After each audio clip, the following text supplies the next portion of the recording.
আজকের গুরুত্বপূর্ণ আঞ্চলিক সংবাদে সবাইকে জানাই স্বাগত। আজ 30 জুন রবিবার। আজকের সকালের বিশেষ বিশেষ খবর হলো করিমগঞ্জে গ্রীষ্মের ছুটি 6 ও 7 থেকে 31 জুলাই। করিমগঞ্জের শিক্ষা বিভাগের দায়িত্বপ্রাপ্ত অতিরিক্ত আয়ুক্ত এক আদেশে জানিয়েছেন বরাক উপত্যকা ছাড়া আসামের সব জেলায় গ্রীষ্মের ছুটি 1 জুলাই থেকে 31 জুলাই পর্যন্ত চলবে। ওই আদেশে মাধ্যমিক শিক্ষার বর্ষপঞ্জি বা একাডেমিক ক্যালেন্ডার অনুসারে করিমগঞ্জ জেলার উচ্চ ও উচ্চতর মাধ্যমিক বিদ্যালয়ে গ্রীষ্মের ছুটি 6 জুলাই থেকে 31 জুলাই পর্যন্ত চলবে।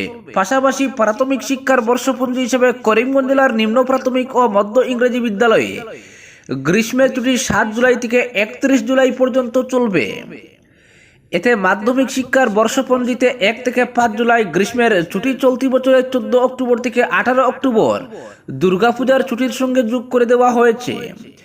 একইভাবে প্রাথমিক শিক্ষার বর্ষপঞ্জিতে জেলায় 1 থেকে 6 জুলাই পর্যন্ত গ্রীষ্মের ছুটি, 14 অক্টোবর থেকে 19 অক্টোবর পর্যন্ত দুর্গাপূজার ছুটির সঙ্গে যোগ করে দেওয়া হয়েছে বলে আদেশে উল্লেখ রয়েছে। অপরদিকে দুহালিয়া কাণ্ড, পাথারকান্দি থানা ও সার্কল কার্যালয়ে বিক্ষোভ।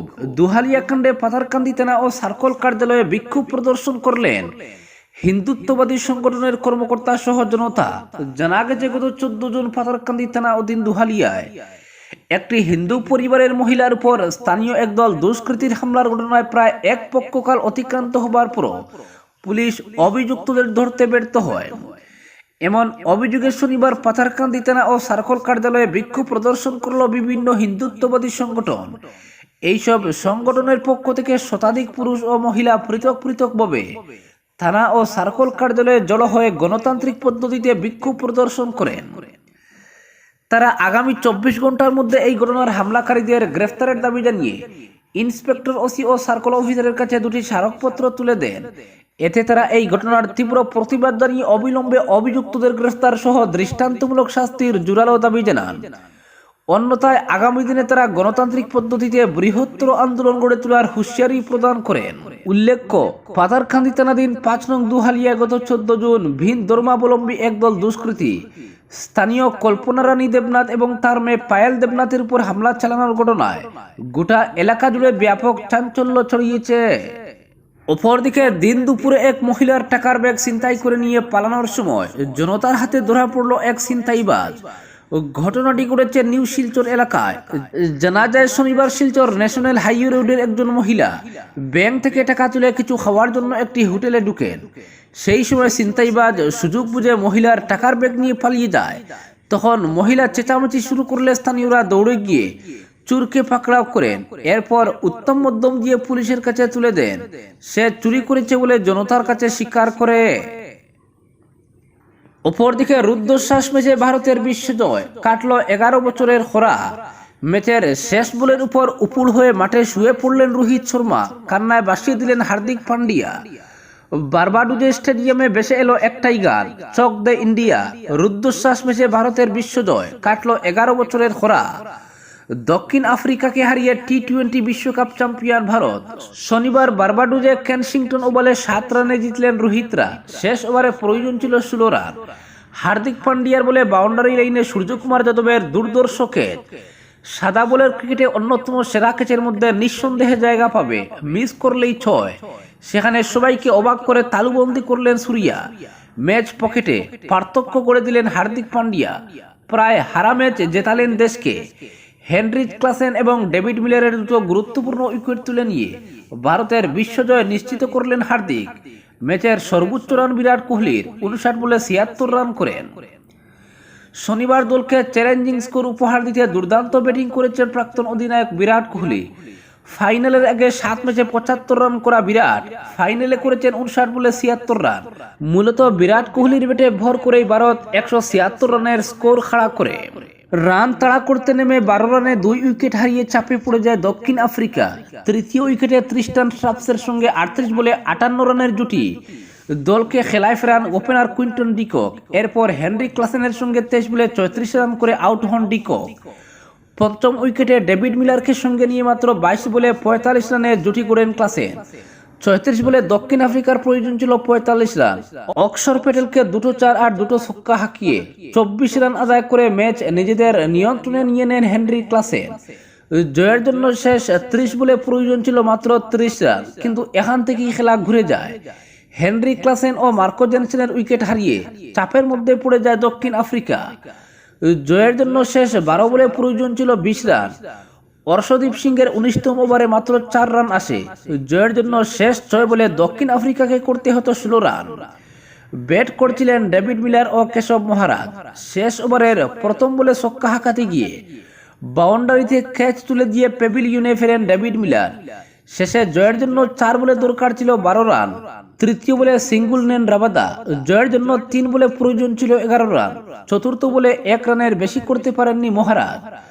পরের ডেলিভারি ওয়াইড দেন হার্দিক পান্ডিয়া। দক্ষিণ আফ্রিকার জয়ের জন্য 2 বলে দরকার ছিল 10 রান। পঞ্চম বলে ক্যাচ তুলে দেন রাবাদা। শেষ বলে 1 রানের বেশি করতে পারেনি দক্ষিণ আফ্রিকা। শেষ পর্যন্ত 20 ওভারে 8 উইকেট হারিয়ে 169 রান করে দক্ষিণ আফ্রিকা। অপরদিকে সলগই হত্যাকাণ্ড, আটক ব্যক্তিকে রিমান্ডে নিল পুলিশ। সলগইয়ের গোপালক হত্যাকাণ্ডে জড়িত সন্দেহে এক ব্যক্তিকে আটক করল পুলিশ। শনিবার আদালতে তুলে 2 দিনের রিমান্ডে নেয় বাজারিচোড়া থানার পুলিশ। শুক্রবার বিকেলে আটক করে গুলাব গুয়ালা নামে এক যুবককে থানায় নিয়ে আসে পুলিশ। তার ঘর হাতিকিরা বাগানের 8 নং লাইনে। ধৃতকে রাতভর থানায় আটকে রেখে টানা জেরা করে পুলিশ। শনিবার ধৃতকে জেলা সিজেএম আদালতের সুপর্দ করে রিমান্ডে নেয় স্থানীয় পুলিশ। জানা গেছে, ধৃত ব্যক্তির নামে একাধিক অসামাজিক কাণ্ডের জন্য বিভিন্ন ধারায় পুলিশি মামলা ঝুলে রয়েছে বিভিন্ন থানায়। স্থানীয় হবার সুবাদে এই ব্যক্তিটি সময়ে সময়ে নিহত গোপালকের কাছ থেকে চা বাগানে গরু চোরানোর জন্য গুন্ডা ট্যাক্স আদায় করত বলে অভিযোগ। মৃতের পরিবারের লোক সহ পুলিশের ধারণা, এই ব্যক্তি সামান্য টাকার লোভে গোপালককে একাপে হত্যা করে তার মোবাইল ফোন ছিনিয়ে নিয়ে অন্যত্র বিক্রি করেছে। এই ঘটনার পর পুলিশি তদন্তে দফায় দফায় বেশ কয়েকজনকে আটক করে থানায় নিয়ে গেলেও প্রাথমিক তদন্ত শেষে এদের ছেড়ে দেওয়া হয়। উল্লেখ্য, মঙ্গলবার সকালে হাতিকিরা বাগানের 8 নং ডিভিশনের পাশে গো চোরাতে যান সলগই বাজার 11 নং লাইনের বাসিন্দা 65 বছর বয়সী বৃদ্ধ সুশীল চন্দ্র ঘোষ। কিন্তু তিনি বিকাল 3টা পর্যন্ত বাড়ি না ফেরায় উৎকণ্ঠায় পড়েন পরিবারের লোকেরা। বুধবার সকালে বাড়ি থেকে প্রায় 5 কিলোমিটার দূরবর্তী হাতিকিরা বাগানের 8 নং ডিভিশনের 13 নং সেকশনের একটি জলাশয়ে ভাসতে দেখে পুলিশে খবর দেন। পরে পুলিশ সহ সিও তদন্তে নেমে মৃতদেহ উদ্ধার করে ময়না তদন্তের জন্য শিলচর মেডিকেল কলেজ হাসপাতালে প্রেরণ করেন।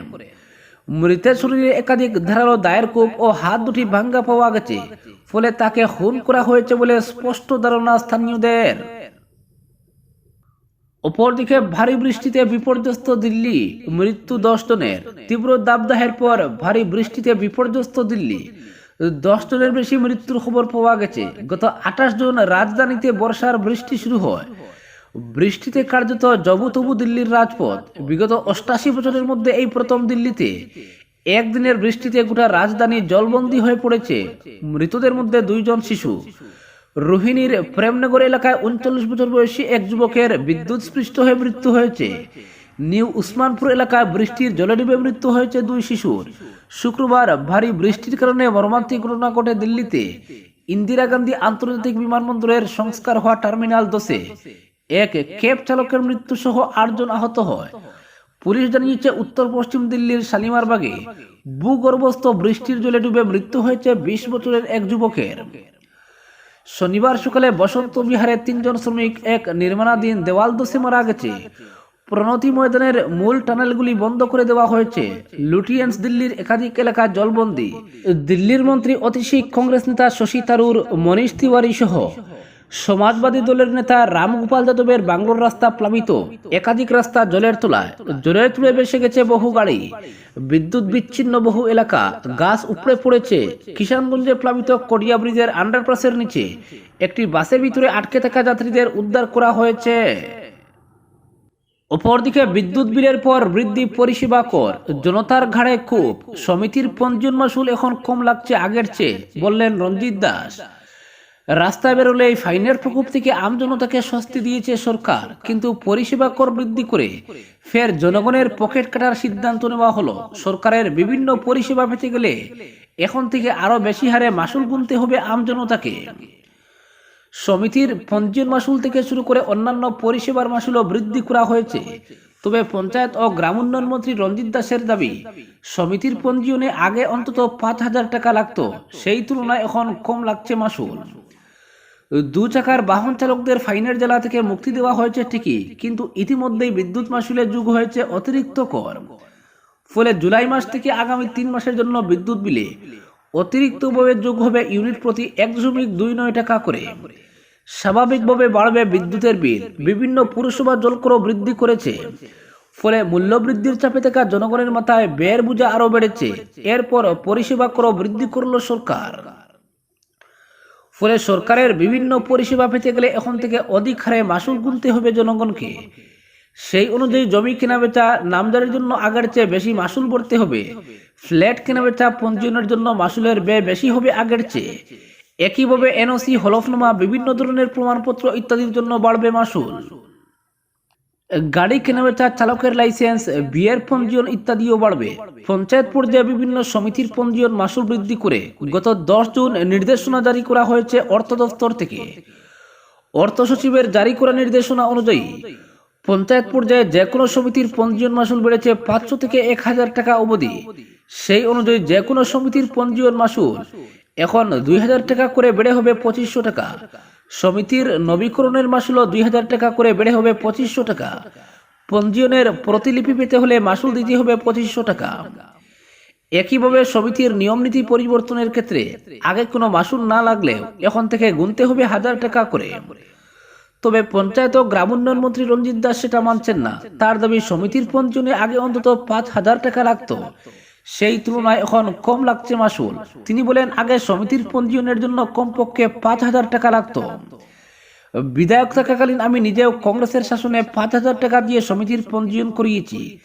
তাছাড়া বিভিন্ন স্থান থেকে গুয়াহাটি আসা যাওয়া, টাকার ব্যয় ইত্যাদি লাগতো, কিন্তু এখন সেসব লাগে না। পোর্টালের মাধ্যমে হয়ে যায়, কিন্তু এর জন্য একটি পোর্টাল চালাতে হচ্ছে। ফলে 2,000-এর বদলে 2,500 টাকা করা হয়েছে, কিন্তু 5,000 টাকা লাগছে না। ফলে আগের চেয়ে এখন কম লাগছে সমিতির পঞ্জীয়ন মাসুল। অপরদিকে 25 জুলাই ইউজিসি নেট স্থগিত হয়ে যাওয়া ইউজিসি নেট ও সিএসআইআর ইউজিসি নেটের দিনক্ষণ ঘোষণা করল national testing agency. CSIR UGC net হবে 25 থেকে 27 জুলাই। ইউজিসি নেটের জুন মাসের যে পরীক্ষা স্থগিত হয়েছে, সেই পর্বের পরীক্ষা হবে 21 আগস্ট থেকে 4 সেপ্টেম্বরের মধ্যে। এছাড়া এনসিইটি 2024-এর পরীক্ষা হবে 10 জুলাই। গত 18 জুন ইউজিসি নেট যে পরীক্ষা নেয় তা 24 ঘন্টার মধ্যে বিবৃতি জারি করে বাতিল করে দেয় কেন্দ্রীয় শিক্ষা মন্ত্রক। পরীক্ষা ঘিরে অনিয়মের অভিযোগ উঠায় সেই সিদ্ধান্ত নেওয়া হয়। পাশাপাশি সিবিআই তদন্তেরও নির্দেশ দেওয়া হয়। শিক্ষা মন্ত্রক জানিয়েছিল পরীক্ষা কবে নেওয়া হবে তা শীঘ্রই জানিয়ে দেওয়া হবে। এই পরিস্থিতিতে শুক্রবার রাতে পরীক্ষার দিনক্ষণ ঘোষণা করল এনটিএ। উল্লেখ্য, নেট বাতিল হওয়ার পর কেন্দ্রীয় শিক্ষা মন্ত্রকের যুগ্ম সচিব গোবিন্দ জয়সওয়াল সাংবাদিকদের মুখোমুখি হয়ে জানিয়েছিলেন, গবেষণার প্রধান দরজা নেট। আজকের বিশেষ সংবাদ এখানেই সমাপ্ত।